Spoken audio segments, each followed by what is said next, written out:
तस्मै श्री गुरुवे नमः। अखण्डमण्डलाकारं व्याप्तं येन चराचरं तत्पदं दर्शितं येन तस्मै श्री गुरुवे नमः। लक्ष्मीकान्तसमारम्भां नाथयामुनिमध्यमाम् अस्मदाचार्यपर्यन्तां वन्दे गुरुपरम्पराम्।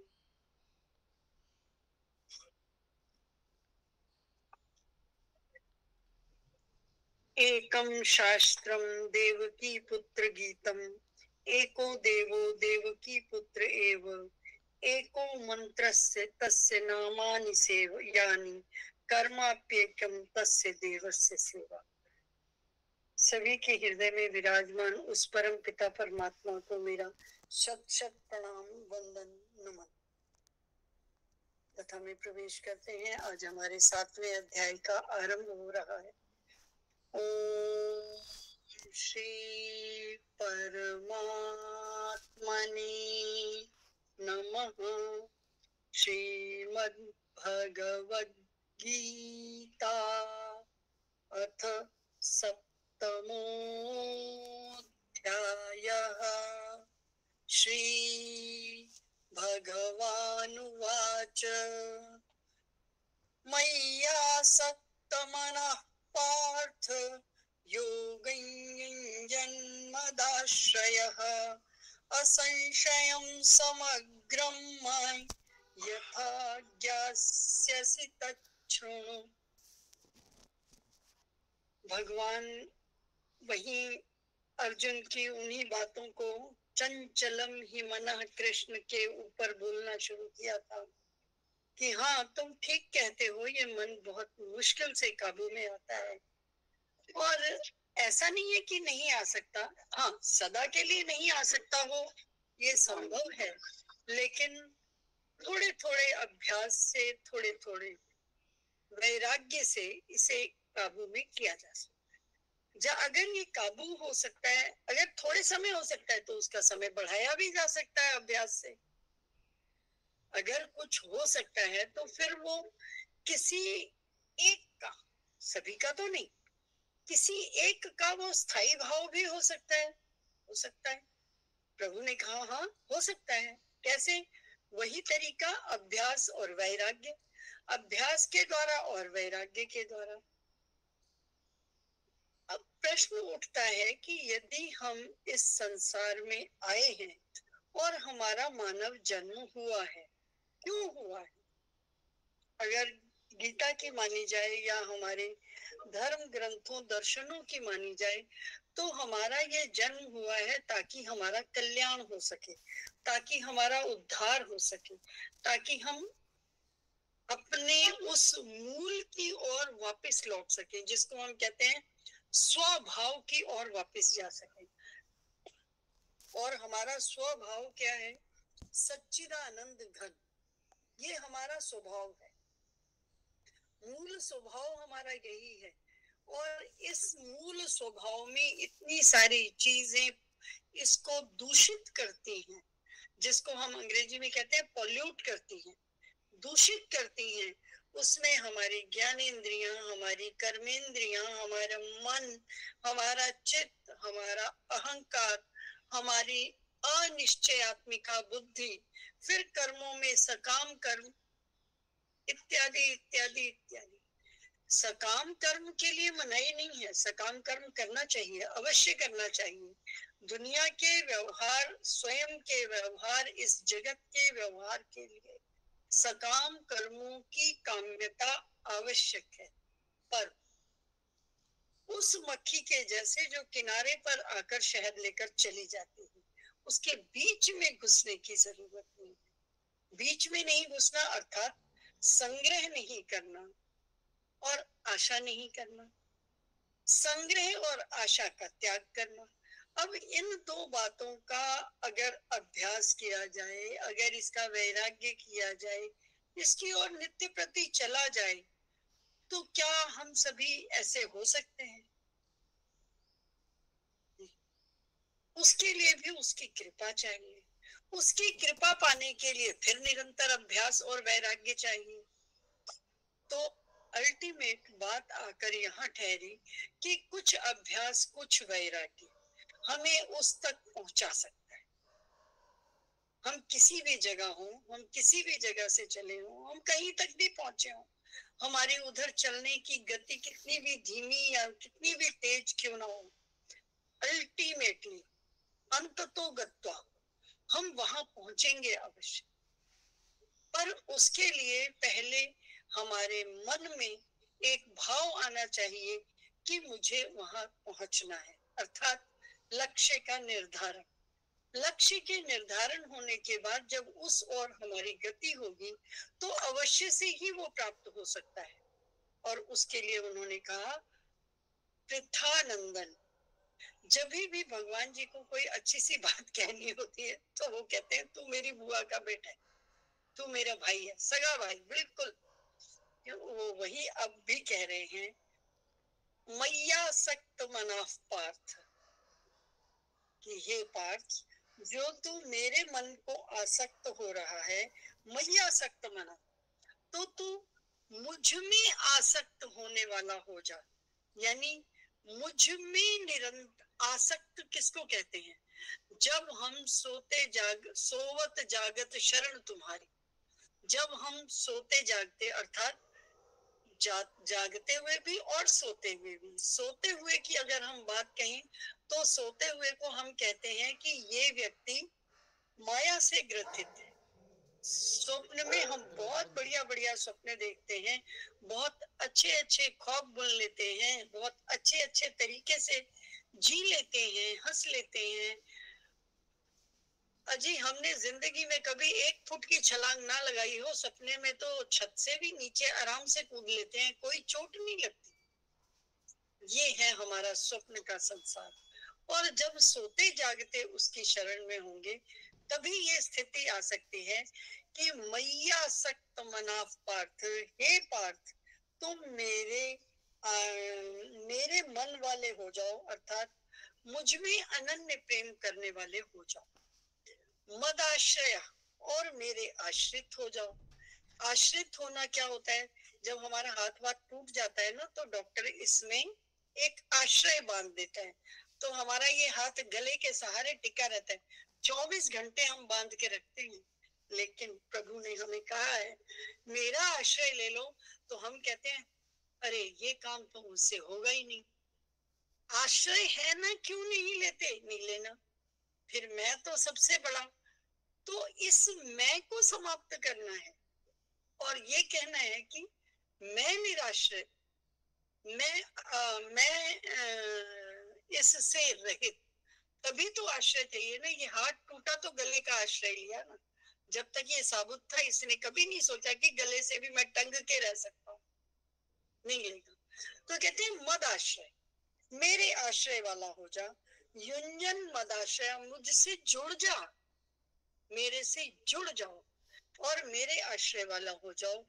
तू निसंदेह असंशयम, तू निसंदेह ही जिस प्रकार से जानेगा मैं तुझे उसी प्रकार से बताती। बस तू 2 काम कर, मैया सक्त मनाफ पार्थ, तुम मेरी तरफ आसक्ति कर लो हर जगह की। अब जिसको हम कहते हैं ना कि हमारा मन कभी खाली नहीं बैठ सकता, उसको कुछ ना कुछ काम चाहिए। तो उन्होंने अब यहाँ बताया कि तुम मेरे प्रति आ जाओ। तुम्हें लगाने के लिए एक जगह चाहिए ना, खाली नहीं बैठ सकते हो, मुझ में लगाओ। वही आसक्त मनाफ पार्थ, और खाली मुझ में आसक्ति मत करो, मेरे आश्रित भी हो जाओ। तो तुम्हारा योग क्षेम मैं देखूंगा, योग क्षेमम वहाम्यहम्, तब मैं तुम्हारा देखूंगा जब तुम मैयाश्रित हो जाओगे, जब तुम मेरे आश्रय से रहना सीख जाओगे, जब तुम मन से ये मान लोगे कि तुम मेरी शरण में हो, मुझसे आसक्ति रखते हो, मेरे आश्रय में हो, मेरे अतिरिक्त तुम्हें किसी का विश्वास नहीं है। और हमें कैसा विश्वास है प्रभु से?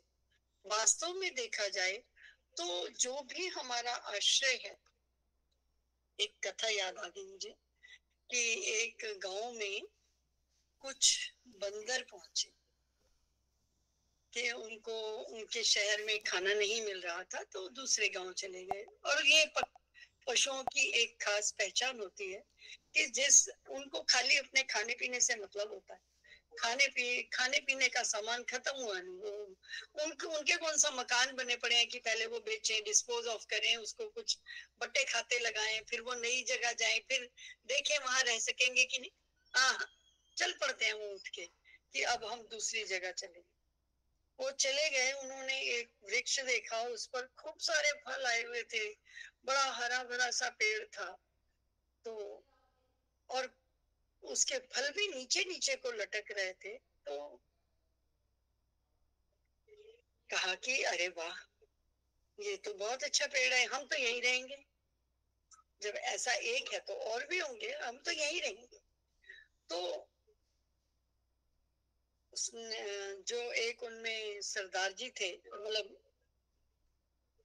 उम्र दराज, उम्र से जो बड़े थे, वयोवृद्ध बंदर जी थे, उन्होंने कहा कि नहीं, ऐसा मत करो, अभी मैं देखता हूँ।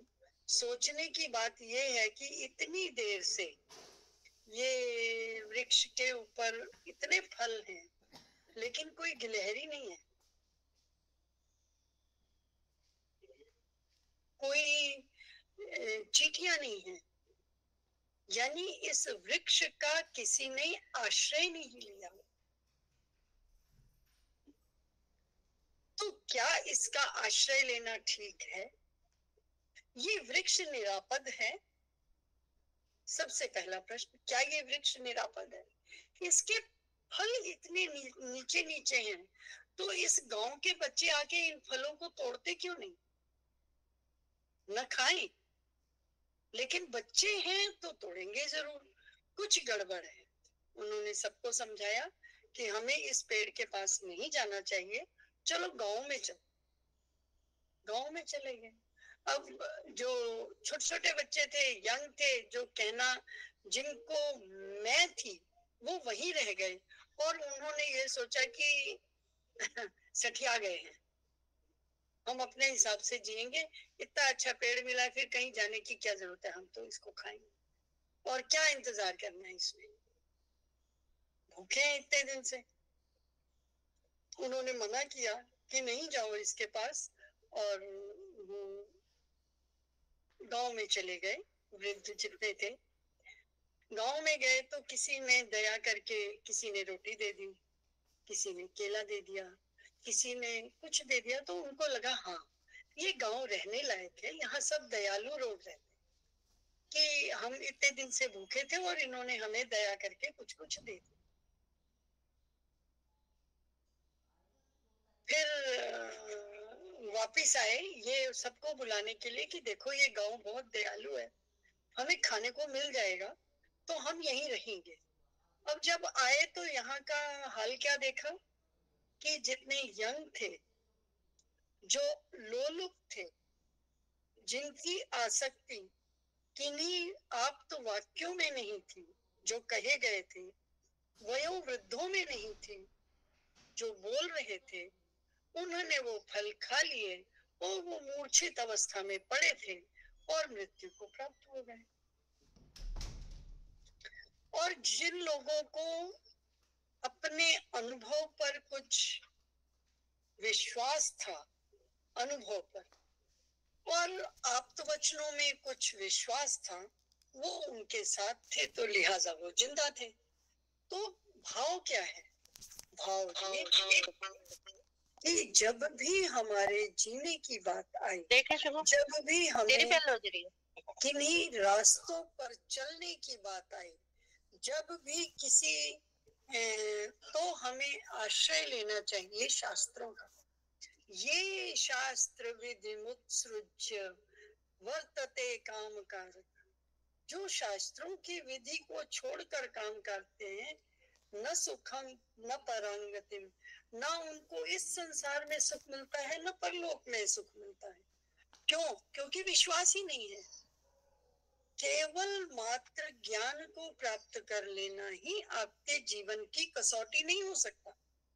आपका ज्ञान जब तक अनुभव से नहीं जाए, जब तक कुछ आप्त वचनों से तप्त ना हो, तब तक उस ज्ञान के ऊपर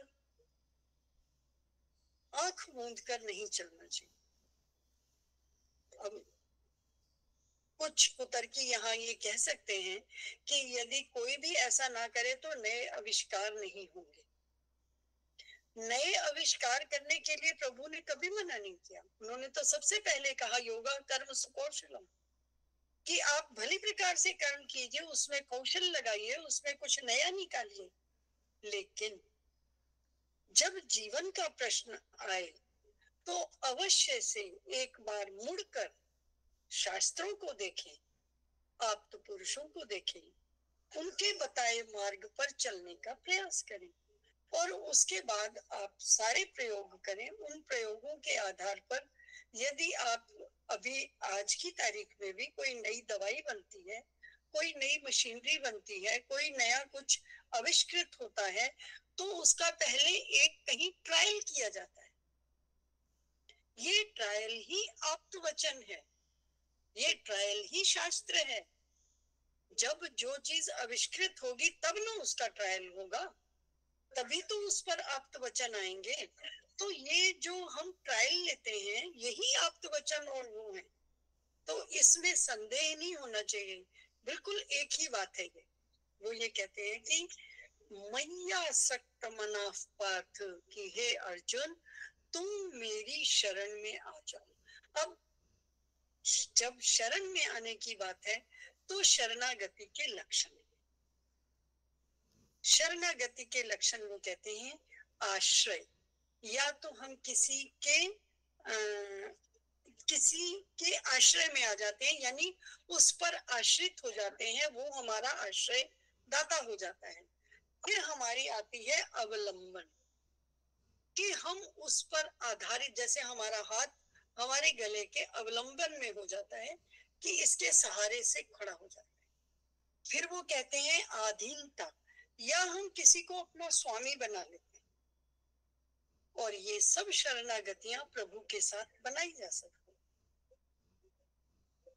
और या फिर हम उसकी प्रपत्ति करें, उसका सहारा लें, अथवा शरणागति हो जाए कि पूर्ण रूप से स्वयं को उनके सुपुर्द कर दें कि अब जैसा आप चलाओगे मैं वैसा चलूं। अब किसी एक चीज का सहारा तो लेना ही पड़ेगा।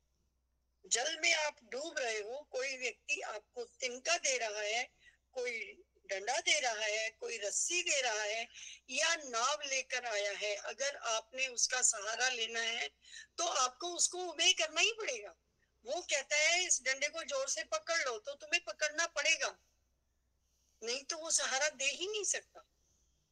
लेने के लिए भी आपको तैयार होना होगा, तो आप उसके सहारे से भी पार हो सकते हो। तो कहने का अर्थ है कि जिसका मन स्वाभाविक रूप से प्रभु की ओर खिंच गया और जो प्रभु के आश्रय हो गया, प्रभु की शरणागति हो गया, चाहे उसमें से उसने किसी भी अवलंबन का आश्रय लिया हो, तो वो ये कहते हैं जो जैसा मुझे भजेगा तथैव भजाम्य हम, कि मैं उसको वैसे ही भजूंगा जैसे वो मुझे भजता है। अर्थात जिस भी रूप में वो मुझे चाहे मैं उसी रूप में उसका सहारा बन जाता हूँ। कोई मुझे बच्चे के रूप में चाहे तो मैं उसका पिता बन जाता हूँ। कोई भाई बहन बनाए तो मैं भाई बहन बनना, नहीं तो मैं बेटा भी बन जाता हूँ। हम सब रखते हैं ना लड्डू गोपाल, क्या मजे में कहते हैं क्यों जल्दी से नहा ले, देर हो रही है मुझे, कितने आराम से कह देते हैं। क्या इस तरह किसी अगर हम उन्हें स्वामी बनाए तो कह सकते हैं? फिर नहीं कह सकते। हमारा भाव जिस भी शरणागति से हम उसके पास हैं, वो उसी शरणागति से कहते हैं मैया सक्त मना पार्थ योगन युंजन मदाश्रय असंशयम समग्रम माम यथा ज्ञास्यसि तच्छृणु, कि तभी मैं तुझे इन सभी ऐश्वर्य से युक्त गुणों को बताऊंगा, विभूति को बताऊंगा, बल को बताऊंगा, जब तू मेरे आश्रित हो जाए। अभी तक अर्जुन इस लाइन पे आया नहीं था, इसलिए एक बार भी उसको ये नहीं कहा कि तू मेरे आश्रय हो जा, तू मेरी कहना मान। अब वो उस रास्ते पर आ गया। यहाँ तक आते आते वो यहाँ तक ले आए कि वो ये कहने लगा, चंचलम ही मन कृष्ण, कि प्रभु मेरा तो मन बहुत चंचल है। मतलब वो खुद को पहचान गया है। अंत के 18वें अध्याय के अंतिम श्लोकों में भी वो कहता है, कच्चिदे तच्छ्रुतम पार्थ, कि हे पार्थ तूने कुछ सुना तो ये एकाग्रेण चेतसा, एकाग्र चित्त होकर। तो वो कहता है हाँ, मैं असंशित हो गया हूँ, मैं स्वयं को पहचान गया हूँ। वो यहाँ पे स्वयं को पहचान गया है और उसने कहा है, चंचलम में मन कृष्ण, हे कृष्ण मेरा तो हृदय बहुत चंचल। वो अपने शरीर अपने भावों को पहचानने लग गया है। जो कह रहा था ना युद्ध से मैं नहीं लड़ता, मेरा तो गांडी संस्कृति में गांडी हंसता, मेरे तो हाथ से गांडी भी गिर रहा। मैं शारीरिक मानसिक भावनात्मक तौर पर अशक्त हूँ, मैं नहीं करता। वहां से लाते लाते प्रभु उसको यहाँ तक ले आए कि वो ये कह रहे हैं, चंचलम में मना पार्थ, मेरा तो हृदय बहुत चंचल है, मैं इतनी स्थिरता नहीं ला सकता। और फिर वो ये भी पूछने लग गया कि अगर मान लो भाई आज तो ये स्थिति है कि तुम मुझे समझाने को बैठे हो, कल नहीं भी होगे, और फिर मेरी ये स्थिति हुई, तो फिर मेरा क्या होगा? जो मैं इतने दिन अपने को इस लाइन पे लाऊंगा, फिर क्या होगा? वो इस लोक को तो छोड़ परलोक की भी सोचने लग गया, उसका दिमाग टिकाने आ गया। तो जब इस स्थिति में आ गए तो अब प्रभु कह रहे हैं, मई आसक्त मनाफ पार्थ, कि मेरे आसक्त हो जा।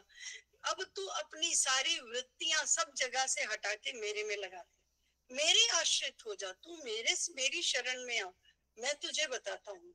तो वो कहते हैं, ज्ञानम ते हम सविज्ञानम, प्रभु कहते हैं, ज्ञानम ते हम सविज्ञानम इदम वक्ष्याम्य शेषता, यज ज्ञात्वा नेहो भूयो न्यज ज्ञातम अव्य विशिष्यते।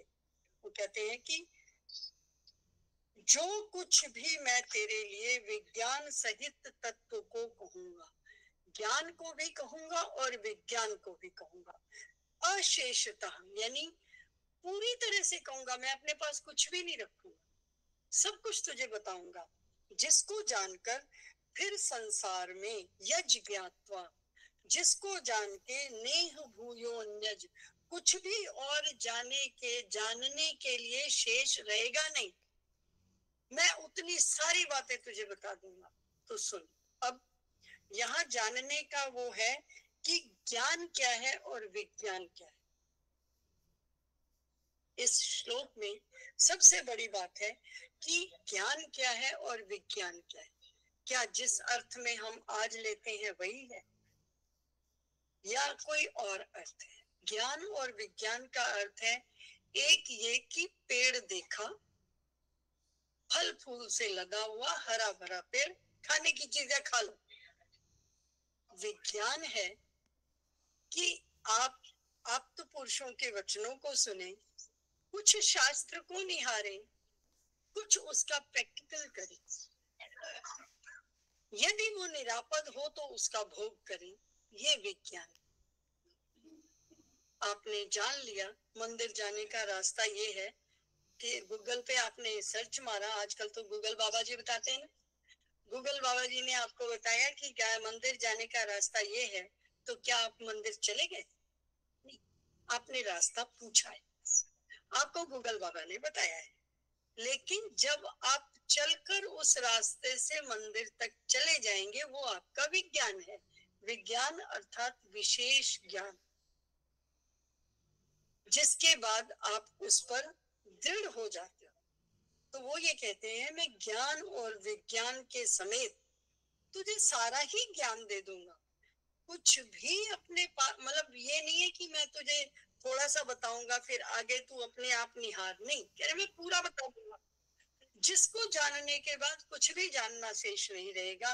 अर्थात सारे ज्ञान और विज्ञान को मैं तुझे बता दूंगा। अब सारे ज्ञान और विज्ञान को प्रभु बताएंगे, तो उसमें वो अब अगले अध्यायों में, इस श्लोक के बाद अगले अध्यायों में, जैसे विभूति योग की बात आई 10वें में या 11वें में, वो विराट रूप दर्शन की बात आई, या उसके आगे देवासुर संपद विभाग योग की बात आई, या उसके आगे ज्ञान राज विद्या राजगुही योग की बात आई। इस तरह से एक एक विभूति को लेकर, एक एक भूति को लेकर, एक एक ज्ञान को लेकर, एक एक अध्याय में प्रभु ने बहुत डिटेल में बताया। यहाँ तक कि 17वें अध्याय में सत्व रजस तमस के खाने तक की बात की है। कैसा खाना कैसा होता है, किस खाने को खाने का क्या प्रभाव होता है, किस भोजन को पाकर आपकी वृत्ति कैसी हो सकती है, यहाँ तक की प्रभु ने बात बताई है, कुछ भी छोड़ा नहीं है। अर्थात गीता एक ऐसा ग्रंथ है जिस पर चलकर हम स्वयं के जीवन को सरल बना सकते हैं, उपयोगी बना सकते हैं, और उस उपयोगिता में कहीं भी कोई कमी नहीं। इसी बात को रामायण में कहा, निर्गुण रूप सुलभ अति, सगुण जान नहीं कोई, सगुण अगम ना चरित, सुनि मुनि मन भ्रम हो। वो कहते हैं कि सगुण का जो भी प्रभाव है, सगुण प्रभु का जो भी प्रभाव है, उनका ऐश्वर्य है, उसको कोई जान नहीं सकता। लेकिन अगर वो स्वयं जन्माने पे आ जाए तो फिर कुछ बचेगा ही नहीं, फिर वो पूरा दिखाई देगा। इसको हम ऐसे समझ सकते हैं कि अगर हम बैठे हुए ये चाहें कि हम क्या हैं, हमारी परछाई क्या है। अगर हम सूरज के दाएं होते हैं, हमारी परछाई बाएं होती है। अगर हम सूरज के ऊपर होते हैं, हमारी परछाई जमीन में होती है। अगर हम दाएं होते हैं, परछाई बाएं, हम बाएं होते हैं, परछाई दाएं। तो क्या हमारी परछाई है? नहीं। उसकी सत्ता तब है जब सूरज है। और सूरज की, क्या सूरज में हमारी परछाई है? नहीं। सूर्य एक सत्ता है, हम एक सत्ता है, दोनों के मिलने से परछाई बन जाती। और यदि हम कहें आओ हम अपनी परछाई ढूंढने चलें, तो संभव नहीं है। वो कहीं, उसकी सत्ता है ही नहीं देखा जाए। अगर हम कहें चलो अंधेरा ढूंढने चलते हैं, संभव नहीं। इसी तरह प्रभु को जानना प्रभु की कृपा के बिना संभव नहीं है। अगर हमें अपनी परछाई देखनी है तो सूर्य का प्रकाश, सूर्य का उदय होना जरूरी है। आधी रात को तुम कहो जी मैं तो परछाई देखूंगा, संभव ही नहीं है। उसके लिए सूर्य का प्रकाश आवश्यक। इसके लिए कभी कभी कहते हैं कि किसी ने किसी से पूछा कि भाई सुबह सुबह उठ के पहली चीज क्या देखी थी? तो कहते हैं बगल में बीवी लेटी थी, उसका मुंह देखा। बोले नहीं देखा, गलत। उसने कहा नहीं, मैंने ना खिड़की देखी थी। उसने कहा गलत। उसने कहा अरे मैं था ना कमरे में, मैंने क्या देखा मुझे पता है कि तुझे पता है? उसने कहा नहीं मुझे पता है। तो क्या? बोले सबसे पहले तुमने प्रकाश देखा था। अगर प्रकाश नहीं होता कि उसका मुंह, उसकी खिड़की, उसका दरवाजा कुछ दिखने वाला नहीं था। तुम विज्ञान को समझो, जो उसके पीछे निहित है, जो उसका मूल भाव है, उसको देखो। और जब उसको देख लोगे तो फिर कुछ और देखने को शेष नहीं बचेगा। और इसी बात को इस श्लोक में कहा है कि मैं तुझे ज्ञान और विज्ञान सहित पूरी बात बताऊंगा, जिसको जानने के बाद कुछ भी शेष नहीं बचेगा। श्री कृष्ण गोविंद हरे मुरारी, हे नाथ नारायण वासुदेव। श्री कृष्ण गोविंद हरे मुरारी, हे नाथ नारायण